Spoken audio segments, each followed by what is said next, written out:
तो दोस्तों नमस्कार, मैं हूं अनिल और रेसलिंग सुपर धमाल में आपका स्वागत है। तो दोस्तों द बीस्ट ब्रॉक लेसनर की आखिरकार हो चुकी है WWE समरस्लैम 2025 के मेन इवेंट में वापसी। आपको बता दें कि समरस्लैम 2025 के नाइट 2 के मेन इवेंट में ब्रॉक लेसनर ने वापसी करी है। और अब ब्रॉक लेसनर आगे क्या करने वाले हैं, what next for Brock Lesnar, और जॉन सीना पर ही उन्होंने अटैक क्यों किया, सब कुछ आपको बताने वाले हैं। और कब तक रहने वाले हैं ब्रॉक लेसनर, क्योंकि मुझे लगता है कि अब एक लंबा रेन आने वाला है ब्रॉक लेसनर का। इसलिए वीडियो के अंत तक बने रहें। और अगर आप चैनल पर नए हैं, सब्सक्राइब करने के बाद ऑल पर क्लिक करें, क्योंकि फ्री है और यहां आपको हर प्रकार की रेसलिंग जगत से जुड़ी हुई तमाम जानकारी मिलती रहेंगी। इसलिए वीडियो को लाइक करें, शेयर करें, सब्सक्राइब करने के बाद ऑल पर क्लिक करें। तो चलिए दोस्तों बात कर लेते हैं सबसे पहले ब्रॉक लेसनर की। तो दोस्तों आपको बता दें कि लगभग 2 सालों के बाद ब्रॉक लेसनर ने वापसी की है। समरस्लैम 2023 की अगर हम बात करें तो ब्रॉक लेसनर और कोडी रोड्स के बीच मुकाबला हुआ था। वो उनका तीसरा मुकाबला था उनकी राइवलरी का, जिसमें कोडी रोड्स ने ब्रॉक को हराया था। और उसके से लेकर अब तक ब्रॉक लेसनर ने वापसी नहीं की थी। तमाम अफवाहें थी, अटकलें थी कि वो अब वापस कभी नहीं आएंगे। वो अब रिटायरमेंट अनाउंस कर चुके हैं। अब उनको WWE ने बैन कर दिया है।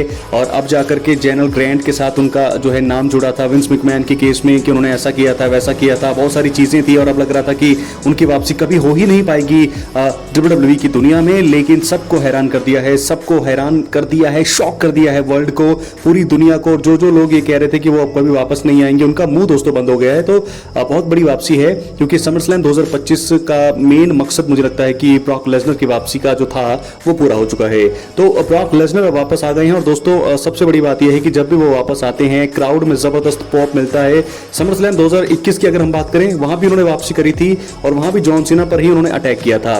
2013-14 की मैंने बात की जैसे, तो वहां पर भी एक्सट्रीम रूल्स के दौरान वो वापस आए थे और वहां भी उन्होंने जॉन सीना पर अटैक किया था। तो लगातार जॉन सीना जब भी अपने टाइटल को हारते हैं, ब्रॉक लेसनर उनके सामने आते हैं। 2012-13 में CM पंक ने उनको हराया था चैंपियनशिप में। उसकी अगली नाइट्स में जॉन सीना कुछ बोलने वाले थे, तभी ब्रॉक लेसनर रिटर्न करते हैं। और इस साल भी हमने देखा, अभी समरस्लैम में वो टाइटल हारे कोडी रोड से।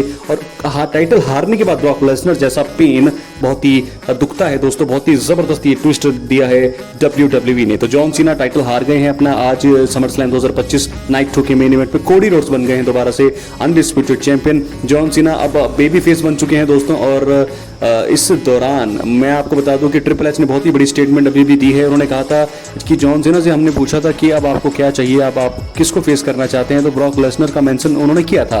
तो ऐसे में ये मुकाबला तो बहुत जबरदस्त था, लेकिन जॉन सीना चाहते थे, जॉन सीना खुद ये चाहते थे कि ब्रॉक लेसनर से उनको आखिरी बार भिड़े। तो ऐसे में अब ब्रॉक लेसनर आ चुके हैं और जॉन सीना और ब्रॉक लेसनर की एक आखिरी बार, वन लास्ट टाइम सभी लोग देखना चाहते हैं। और हम चाहते हैं दोस्तों हम भी देखें, लेकिन हम चाहेंगे इस बार, क्योंकि मैं पर्सनली ये चाहता हूं कि इनका मैच बहुत जबरदस्त हो, तगड़ा मुकाबला हो। तकरीबन आधे घंटे का जैसे कोडी और जॉन सीना का मैच हुआ, ये मैच हम चाहते हैं ब्रॉक लेसनर और जॉन सीना का भी। और मैं चाहता हूं पर्सनली वहां पर जॉन सीना की जीत हो, क्योंकि दोस्तों ज्यादातर मौकों पर हमने देखा है कि ब्रॉक लेसनर ने ही डोमिनेट किया है। समरस्लैम 2014 किस को याद होगा, सभी को याद है, क्योंकि यहां पर समरस्लैम 2014 में हमने देखा जब जॉन सीना अपने टाइटल को रिटेन कर रहे थे अगेंस्ट ब्रॉक लेसनर ने 16 सुप्लेक्स सिटी दी थी। और उसके बाद F5 भी 4 से 5 दिए थी और जॉन सीना को एक तरफा अंदाज में हराया था। तो हम यही चाहेंगे कि अब जब आखिरी पड़ाव पर जॉन सीना है, तो आखिरी पड़ाव में अपने आखिरी मुकाबले में वो जॉन सीना जो है ब्रॉक लेसनर को हराएं। अब ये जो लोग हैं, Brock Lesnar, John Cena, Roman Reigns, CM पंक और Cody Rhodes, Seth Rollins, AJ styles भी ये अपनी आखिरी दौर में है। जॉन सीना तो इस साल रिटायर हो रहे हैं और ये जो बाकी लोग हैं ये भी बस अब 1 या 2 साल तक ये भी रिटायर हो जाएंगे। तो ऐसे में हम सभी चाहेंगे कि आपस में ये भिड़ें, एक आखिरी रन दें, इनके बीच मुकाबला हो। ब्रॉक लेसनर जॉन सीना की राइवलरी कौन नहीं देखना चाहता, जॉन सीना रॉक की राइवलरी कौन नहीं देखना चाहता, जॉन सीना रोमन रेंस को एक आखिरी बार कौन नहीं देखना चाहता। ये सारी चीजें होनी चाहिए। मुझे लगता है कि जॉन सीना डिजर्व भी करते हैं बड़े बड़े सुपरस्टार्स के साथ एक बार फिर राइवलरी हो। और मैं चाहता हूं दोस्तों पर्सनली जॉन सीना की यहां पर जीत हो। तो जॉन सीना पर अटैक क्यों किया ये मैंने बता दिया आपको ब्रॉक लेसनर ने, क्योंकि जॉन सीना खुद भी चाहते थे और इनकी राइवलरी सब कुछ मैंने आपको टोटली सब कुछ बता दिया है। और अब आपको बता दें ब्रॉक लेसनर के लिए आगे क्या, आइए बात कर लेते हैं दोस्तों। सबसे पहले आप चैनल पर एक्टिव रहें, सब्सक्राइब करने के बाद ऑल पर क्लिक करें। समरस्लैम 2025 का तो सफल समापन हो गया है, लेकिन आने वाले समय के लिए बहुत ही जबरदस्त चीजें अब WWE ने तैयार कर दी है। ब्रॉक लेसनर आ चुके हैं दोस्तों वापस। ब्रॉक लेसनर ने अटैक किया जॉन सीना पर और John Cena versus Brock Lesnar हमें क्लैश इन पेरिस में शायद देखने को मिलने वाले हैं। उसके बाद ये आखिरी बार मुझे लगता है या सर्वाइवर सीरीज में इनका मैच होगा या क्लैश इन पेरिस में, दोनों में से एक इवेंट में इनका मैच तो मुझे लगता है कि होने वाला है, John Cena versus Brock Lesnar. और उसके बाद आपको बता दें, एक और चीज मैं आपको बता दूं कि जॉन सीना शायद उस मैच में हार जाएं, लेकिन अपनी लेगेसी को वो कायम जरूर करेंगे, क्योंकि ब्रॉक वर्सेस सीना एक जबरदस्त राइवलरी हमेशा रही है। दोस्तों थोड़ा ये अजीब भी लगता है कि जॉन सीना का फेयरवेल टूर है और ब्रॉक लेसनर की वापसी हुई है, और एक आखिरी बार अगर वो लड़ेंगे तो WWE क्या करेगी? जॉन सीना का फेयरवेल टूर है, क्या जॉन सीना को वो जिताएं? अगर वो उनको हराते हैं तो ये गलत होगा, और अगर ब्रॉक लेसनर को भी रिटर्न के बाद पहले मैच में वो जॉन सीना से हरा देंगे तो वो भी गलत होगा।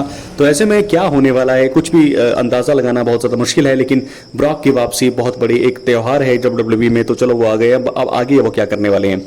दोस्तों सबसे पहले आपको बता दें कि ब्रॉक लेसनर आए हैं तो कुछ ना कुछ वही, उनकी दाढ़ी, लंबे बाल जैसे वो पहले थे, कद काठी सब कुछ वही थी, सेम जैसे पिछली बार वो गए थे। और अब मुझे ऐसा लगता है कि ब्रॉक लेसनर की जब वापसी हुई है तो ब्रॉक लेसनर जॉन सीना के बाद उनके अगले चैलेंजर्स हो सकते हैं। कोडी रोड्स के साथ वो जा सकते हैं चैंपियनशिप के लिए, रोमन रेंस के साथ फिर से राइवलरी की शुरुआत कर सकते हैं, गुंथर के साथ जो लोग कह रहे हैं कि एक ड्रीम मुकाबला हो सकता है, तो गुंथर के सामने भी वो भिड़ सकते हैं। और यानी कि ब्रॉक लेसनर जॉन सीना का तो ये एक ही बार मैच होगा, क्योंकि ऐसा नहीं है कि 2 से 3 बार वो आपस में भिड़ेंगे, क्योंकि जॉन सीना का आखिरी साल है और वो एक बार ही सबसे भिड़ेंगे। हमने देखा रैंडी ऑर्टन जॉन सीना एक मैच, CM पंक और कोडी रोड से वो दो बार भिड़े जरूर है, लेकिन अब जो है सिर्फ एक मैच ही वो देने वाले हैं अपना सबके लिए। तो हम चाहेंगे ब्रॉक लेसनर के बाद जॉन सीना भिड़े, रॉक के साथ भी भिड़े, रोमन रेंस के साथ हों। तो ऐसे में बहुत ज्यादा मजा आने वाला है अब आने वाले समय में। तो जॉन सीना बेबी फेस हो गए हैं और कोडी रोड से हार चुके अपने टाइटल को, और ब्रॉक लेसनर अब आगे आने वाले समय में 1 या 2 साल के लिए वो हम चाहेंगे कि उनका रेन हो, चैंपियनशिप के लिए भी जा सकते हैं। कोडी समय चैंपियन है तो कोडी को भी टाइटल के लिए वो चैलेंज कर सकते हैं। तो ब्रॉक लेसनर के लिए आगे करने के लिए बहुत कुछ है। हालांकि ये आखिरी रन भी हो सकता है ब्रॉक लेसनर का, क्योंकि इसके बाद अगर ब्रॉक लेसनर चले गए तो शायद दोस्तों वापस नहीं आएंगे। तो हम चाहेंगे कम से कम 1 साल या 2 साल, अगर 2 साल हो गए तो क्या ही बात है, कम से कम 2 या 3 साल अगर ब्रॉक लेसनर अब रहते हैं WWE में तो सोने पर सुहागा होगा। हालांकि दोस्तों बहुत मुश्किल है ये कहना कि ब्रॉक लेसनर 2 साल तक भी टिकेंगे, क्योंकि 1 साल तक अगर वो टिक जाए तो वही बड़ी बात होगी। तो ब्रॉक लेसनर 1 साल में बहुत सारी चीजें कर सकते हैं, चैंपियनशिप के लिए वो जा सकते हैं। गुंथर के साथ जो उनका ड्रीम मुकाबला, जो लोग काफी समय से अब कह रहे हैं, जब से रॉयल रंबल में वो गुंथर के साथ मिले हैं, गुंथर भी चाहते हैं ब्रॉक लेसनर से भिड़ना। गुंथर ब्रॉक लेसनर ये एक मुकाबला ड्रीम है जो कि होगा ही होगा। हम सभी चाहते हैं Brock Lesnar versus Roman Reigns एक बार फिर सभी देखना चाहते हैं, ब्रॉक वर्सेस कोडी रोड्स एक बार फिर चैंपियनशिप के लिए वो हो सकता है, लेकिन ब्रॉक लेसनर और जॉन सीना सबसे पहले होगा। तो दोस्तों ब्रॉक लेसनर आगे क्या करने वाले हैं उसके बारे में मैंने आपको बता दिया है, और साथ के साथ जॉन सीना भी आगे क्या करने वाले हैं उनके बारे में, दोनों के ही बारे में मैंने आपको आज की इस वीडियो में बता दिया। आई होप आपको वीडियो पसंद आई हो। अगर वीडियो आपको पसंद आए, इन्फॉर्मेशन वैल्यूएबल लगी हो तो चैनल पर एक्टिव रहें, सब्सक्राइब करें, सब्सक्राइब करने के बाद ऑल पर क्लिक करें ताकि फ्यूचर में जो भी नोटिफिकेशन है आपको आए और आप इसे मिस ना करें। तो समरस्लैम नाइट 1 के मेन इवेंट में हमने देखा सेथ रॉलिंस ने अपने मनी इन द बैंक को कैश इन किया, CM पंक को हरा दिया 5 मिनट 10 सेकंड में। उसके बाद नाइट 2 में ब्रॉक लेसनर का रिटर्न्स, ब्रॉक लेसनर का रिटर्न्स ही काफी होता है किसी इवेंट के लिए, और वही सब कुछ कहा जाता है, क्योंकि एक बहुत ही बड़े सुपरस्टार है, अल्फा मेल उन्हें कहा जाता है, बहुत ही बड़े ताकतवर खिलाड़ी, खतरनाक सुपरस्टार। अब आ गए हैं दोस्तों ब्रॉक लेसनर, तबाही मचने वाली है रिंग में, ये तूफानी इसको वापसी कहेंगे, क्योंकि जॉन सीना को चारों खाने चित कर दिया यहाँ पर ब्रॉक लेसनर ने एक F5 से। तो दोस्तों बता दिया है मैंने कि ब्रॉक लेसनर का क्या प्लान है, आगे का क्या हो सकता है, जॉन सीना क्या करने वाले हैं, और नाइट 2 का मेन इवेंट बहुत जबरदस्त रहा। आई होप आपको समरस्लैम 2025 अच्छा लगा हो। अगर अच्छा लगा, मेरी इन्फॉर्मेशन बढ़िया लगी हो तो एक्टिव रहे, चैनल पर सब्सक्राइब करके रखें। मिलते हैं दोस्तों तब तक के लिए अगली वीडियो में। बहुत बहुत धन्यवाद।